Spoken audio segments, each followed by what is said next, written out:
siapa dia minta cerai daripada suami dia, sebab dia kata suami dia telah terpesong daripada Islam yang sebenar, Islam yang betul yang diajar oleh guru dia. Rupa-rupa bukan suami dia yang sesat, tapi dia yang tersesat dalam pencarian ilmu. Dia minta cerai daripada suami dan ditangkap berkhalwat dua orang ni dalam kereta berdua-duaan dengan pakaian telondeh situ, telondeh situ. Hak berdua-duaan dalam kereta dengan pakaian telondeh, itu kau yang ikut Quran, ikut sunnah. Situ berhati-hati. Nampak? Ada dia mengajar orang supaya taksub, supaya fanatik kepada pendapat dia je. Tak boleh. Sebab manusia ni kita nak cari, kita nak samakan manusia pada satu pendapat ni, tak boleh. Dia mesti lain-lain pemikiran. Sebab itu sistem Islam dia datang dengan sistem musyawarah ataupun sistem syura, mesyuarat. Ramai-ramai ni kita mesyuarat, kita syura sama-sama, kita pilih keputusan yang terbaik. Saya ada pendapat saya, Haji Sulaiman ada pendapat dia, Fazli ada pendapat dia, saudara kita, makcik kita ada pendapat, masing-masing bagi pendapat. Kita belajar cara mesyuarat Nabi dan para sahabat, duk bincang dalam satu mesyuarat, bagi pendapat dia ditolak, dia sebut Alhamdulillah. Orang tak terima pendapat aku, kalau orang terima habis rosak perancangan. Orang kita bagi pendapat, orang tolak pendapat dia, minggu depan tak datang ada meeting. Sebab orang tak tolak pula. Sahabat bila bagi pendapat, orang terima pendapat dia, dia sebut inna lillahi wa inna ilaihi raji'un. Bimbang, takut sebab aku bagi idea ni orang ambil tak jadi. Baik, bila bincang punya bincang, dapat keputusan mesyuarat, dapat keputusan hasil daripada syura. Bila dapat satu keputusan, walaupun keputusan ni mari daripada idea seorang individu, maka semua ahli mesyuarat kena ambil keputusan ni keputusan kita bersama. Tak ada keputusan individu tak ada. Bila kata keputusan kita bersama, kita buat keputusan ni, kalau berjaya dengan izin Allah, ni hasil kejayaan kita semua. Kalau kita buat benda ni, kalau tidak jadi, ni hasil kegagalan kita semua, salah kita semua. Jangan pula aku ayat dah hari tu, dia. Itu tuding. Kita tuding pada orang, tu bukan akhlak orang Islam. Kalau kita boleh praktis macam tu, cantik tak kita hidup? Cantik tak gaduh, tak balas, tak berbantah, tak mengupak, tak fitnah, tak keji, tak mengadu-ngadu. Nampak? Tapi masalah bila mana kita tidak memahami benda-benda seumpama dengan ni. Kita hidup dalam masyarakat, kita ada sikap pentingkan diri sendiri. Itu jadi masalah. Maka mesti ambil diri kita keluar daripada kepompong sikap penting, mesti mengutamakan kelebihan pada orang ramai. Itulah namanya hidup bermasyarakat. Kalau rasa nak semua pendapat, duduk sorang-sorang, jangan berkawan dengan orang. Pendapat ni mu sendiri mesti ada sekali dengan orang. Gitu. Baik. Kemudian kita sebut, saya bunyi dah loceng tu. Nak berhenti dah, nak cari tempat nak berhenti dah. Baik, sikit lagi. Bersembah oleh Muaz bin Jabal radhiyallahu anhumah. Hai Rasulullah, Muaz bin Jabal adalah salah seorang sahabat yang terkenal dengan sahabat yang paling banyak mengetahui tentang halal dan haram. Sahabat-sahabat Nabi dia ada kelebihan masing-masing. Ada sahabat Nabi yang bernama Zaid bin Sabit. Zaid bin Sabit ni adalah sahabat Nabi yang paling mengetahui tentang ilmu faraid, ilmu harta pusaka.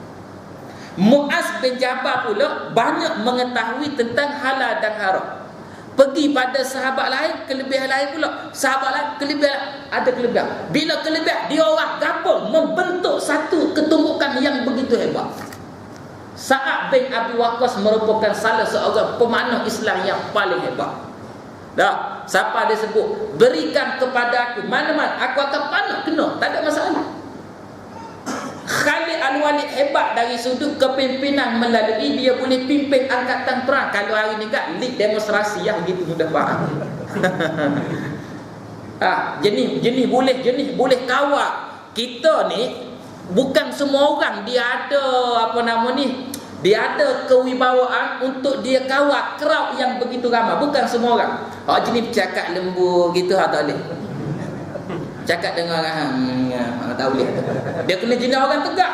Dia kena jenis orang tengok dia, orang takut dia. Jenis orang macam tu. Orang macam tu dia boleh dia bagi arah berhimpun semua. Orang berhimpun. Macam tu. Kalau kena lembek berhimpun semua. Tabatlah orang kata berhimpun. Orang kata ni. Ada tidak. Hak kelebihan masing-masing tu kalau himpun membentuk satu ketubukan yang hebat. Sama dengan saya sebut tadi. Kata kat sini kita ada kelebihan macam-macam jemaah kita. Ada orang gabung kelebihan, jangan duk pecah belah, jangan duk balah, jangan kutub, jangan fitnah, jangan keji mengeji, berpakat, bekerjasama, berkasih sayang antara kita. Elemen yang makin luntur, yang makin terhati, makin lama makin semangat tapi nak begitu dia ni. Elemen yang makin terhati adalah elemen kasih sayang sesama kita. Nah, kita tak memandang orang muda sebagai anak kita, sebagai adik kita. Kita tak memandang orang tua sebagai ayah kita, sebagai abang kita. Bila kita tak memandang demikian, elemen kasih sayang itu kurang, maka syaitan dia masuk menyusup-nyusup di hati kita. Dia tanamkan api kebencian. Waktu kita balik. Nampak? Baik, kemudian dia sebut, hai Rasulullah, berpesan oleh kamu akan daku. Maka mengeluarkan oleh Rasulullah sallallahu alaihi wasallam akan lidahnya yang maha mulia dan bersabda ia Rasulullah sallallahu alaihi wasallam, setengah daripada sunnah para sahabat adalah pergi jumpa dengan Nabi, minta supaya Nabi bagi nasihat pada dia. Ada seorang artis dulu, dia keluar, dia nyanyi lagu supaya orang bagi nasihat pada dia. Dah. Lagu dia lagu mana saya lupa dah. Dia sebut wasini ma zakara. Lagu tu. Apa tu? Di mana saja, gitulah lebih kurang. Lagu apa tu? Haji sini main ingat ada, saya pun lupa. Wardina Wahidah tu lagu tu. Dah, wasini tu tulan nasihatkan. Dah, di mana saja wasini, tak kira siapa wasini. Tu. Lepas tu ikutlah tapi hatilah lagu dia lebih kuat. Maka setengah sunnah para sahabat jumpa dengan Nabi, minta Nabi bagi nasihat. Kita Nabi tak ada dah kaedah boleh buat ziarah, buat kunjungan ziarah kepada alim ulama, minta nasihat. Seumur hidup kita ada ke tidak waktu saat ketika yang kita peruntuk buat kunjungan ziarah kepada ulama-ulama? Kena buat tuan-tuan. Carilah mana-mana tok guru tahu kita dekat Kedah ada tok guru, kita berhubung macam mana, jom kita pergi ziarah. Pergi, boleh tak tok guru kata saya ni datang nak minta nasihat, boleh bagi nasihat pada saya kita cerita sikit, kata saya ni suami meninggal tak, contoh. Jadi saya duduk mengaji dekat surau tu, saya ada kenang pada seorang ustaz muda tu. Tu saya melawat nak tutup kuliah dan nak tutup kuliah. Poin nak sebut adalah jumpa dengan alim ulama, minta nasihat gitu. Dia buat contoh, kena utun dia semua, dia kata. Baik, maka Nabi sebut, dan bersabda ia Nabi, tahan oleh kamu atas engkau akan ini. Maksud dia tahan lidah kamu daripada menuturkan perkataan-perkataan yang dilarang. Artinya lidah engkau yang seperti lidah aku ini, hendaklah engkau tahan akan dia daripada berkata-kata dengan perkataan yang dilarang. Wallahu a'lam. Sekadar itulah, insya-Allah panjang umur ada rezeki kita sambung dalam sesi pengajian akan datang. Saya mohon maaf terkasar bahasa terlebih bicara. Dan di akhir sekali saya ada satu makluman ayah-ayah, ibu-ibu sekalian. Semalamnya kata ada seorang ustaz datang ceramah, datang kuliah kat sini. Dia ada promo, ni orang panggil button badge ke apa ni dah.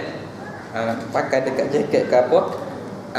Sempena dengan dia orang buat promosi, ada satu program yang dibuat secara besar-besaran. Program ni peringkat international, antarabangsa.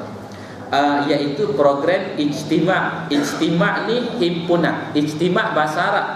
Ijtima' himpunan antarabangsa perpaduan ummah kali ketiga. Dia buat himpunan peringkat antarabangsa ni bukan secara tahunan, tidak. Kali kedua dulu beberapa tahun lepas. Kali pertama beberapa. Kali ketiga pula berlaku dan Allah Ta'ala bagi izin di Malaysia. Buat dekat negeri Terengganu. Sebab ada seorang tokoh ulama daripada negeri Terengganu menjawat jawatan yang agak besar di peringkat antarabangsa sebagai naib Presiden Kesatuan Ulama Sedunia. Jadi bukan sembarang orang yang diberi penghormatan untuk menduduki tangga jawatan nombor 2, peringkat Kesatuan Ulama Sedunia. Saya nak sebut sikit dari sudut sekarang. Konspirasi musuh-musuh Islam antara kita kata Barat dan sekutu-sekutu mereka tak senang duduk dengan peristiwa kebangkitan Islam ini. Dan mereka merancang hari itu, mereka mewajahkan Osama bin Laden dengan alasan untuk mereka gempur dunia Islam. Hasil daripada itu, Iraq dan Afghanistan menjadi padang jarak, padang terkukur. Dia mencari Osama bin Laden. Ada Osama bin Laden. Kita diri pun Osama bin Laden ni apa? Patut kata mati gapo nama. Dia orang padamkan watak Osama bin Laden lepas daripada cita-cita mereka tercapai. Hasil daripada pengeboman WTC dan sebagainya ada gini, dua buah negara Islam jadi padang jarak, padang terkukur. Kemudian mereka melihat kebangkitan yang disebut sebagai Arab Spring yang berlaku di negara-negara Timur Tengah hari itu, di Libya, dekat dekat Mesir. Kemudian merebak, orang kata teori domino. Teori domino ni maksud kata kebangkitan satu tempat, kebangkitan di tempat-tempat yang lain. Maka sekat daripada awal. Sekarang Hosni Mubarak yang masuk dalam penjara dibebaskan. Dr. Muhammad Mursi yang hafal 30 juzuk Quran duduk dalam penjara. Yang menjawab jawatan Presiden Kesatuan Ulama Dunia, Syekh Profesor Dr. Yusuf Al-Qardawi, dikeluarkan warang tangkap oleh pihak Interpol kerana mengaitkan dia dengan keganasan. Tidak terkecuali juga ulama yang menjawab jawatan nombor 2 yang berasal daripada Malaysia juga menjadi beruang kepada musuh-musuh Barat. Kita sebagai orang Islam, sebagai rakyat, kita ambil peranan, kita berdiri teguh di belakang kepimpinan ulama kita. Jangan sekali-sekali takut gentar kepada musuh-musuh Islam. Sifat yang mesti ditanam dalam hati, dalam jiwa kita, perasaan jihad mesti. Jihad bukan maksud ekstrim. Jihad dengan maksud kita sanggup berjuang untuk pertahankan agama kita. Bila mana agama kita diperhina, diperlekeh, dimaki hamu, diperkotak-katik, kita sanggup berjuang. Takut kita hanya pada Allah, bukan pada Barat dan sekutu-sekutu mereka. Jadi dia orang buat program cara besar-besaran. Saya dapat maklumat, kata Dr. Yusuf Al-Qardawi yang sekarang berlindung di negara Qatar, yang sepatut kalau buat himpunan macam ni dia akan hadir atas kapasiti dia sebagai presiden, tapi dia tak hadir sebab atas isu keselamatan dia tak boleh keluar daripada Qatar. Dan dalam majlis ni nanti 19, 20, 21 hari bulan 3, masa program dekat Terengganu, dia orang akan buat pancaran live daripada kota. Dr. Yusuf Al-Qardawi akan bagi ucapan. Dia orang akan siarkan cara live kepada peserta. Peserta jangkaan dia hampir 200,000. Program besar, memakan belanja yang besar. Belanja saya dapat maklumat daripada sahabat saya yang ada berhubung dengan bendahari program, 800,000 belanja. Hampir 1 juta untuk program ini. Jadi antara yang barangkali dia orang buat alternatif, dia orang jual button batch ini.